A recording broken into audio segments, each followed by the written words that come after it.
Botar ela assim que ela dá uns peitos, uns punzinhos. Olha a cabeça dela. O pescoço bem durinho. Bota no mexe. Assim? A universidade com código, se quiser até o museu da cachaça. Fui até a cachaça. Paulinho Boy. Imagine. Imagine agora. Tinha mistura de voz com Paulinho. Ela puxou um pouquinho a Joyce também na questão de dormir demais. Isso não é a mãe dela.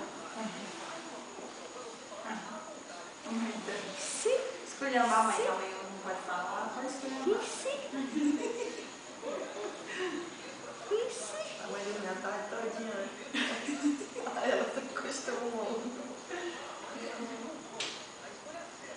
É um azul bem escuro. Pode usar da Anne quando nasceu. Aí fica castanho. Tava tempo de vir a pé. Eu pensei em vir a pé, olhar a menina. Por que não vir de mototáxi? Eu pensei também. Eu disse Não, assim, vamos, porque eu quero fazer a caminhada. Eu disse, nós vamos chegar suados lá.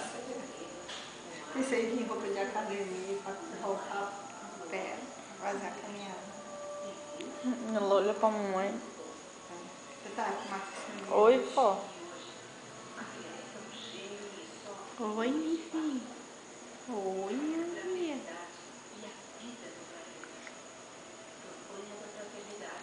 Ela tem uma força nos braços. E o médico botando o aparelho dentro do ouvido dela, né? E a cabeça dela não parava. Aí ele foi segurar. Esse cara aqui vai chorar e não chora. Aí ele segurou a cabeça dela para poder botar o aparelhozinho dentro do ouvido. Se quiser balançar um pouquinho assim, Por favor, a cara dela não é. será que sai isso aqui, né? O tapanho. Então se quiser baixar lá ainda.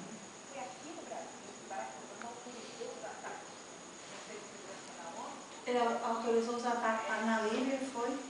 Vai ter guerra. É o que eles querem. Aquela tsunami era para ter sido era na Líbia. Já que eles querem morrer, não morria logo no Os caso. Estados Unidos estão dando petróleo, né? É da malta que tá fazendo ali. O que tá fazendo hoje? É que o negócio que é, sei lá, você entende, você tem que sair discutir. É porque estão contratando um pouco lá. É. Ele estava dizendo, ele estava assim, tipo, dizendo que O governo de lá é muito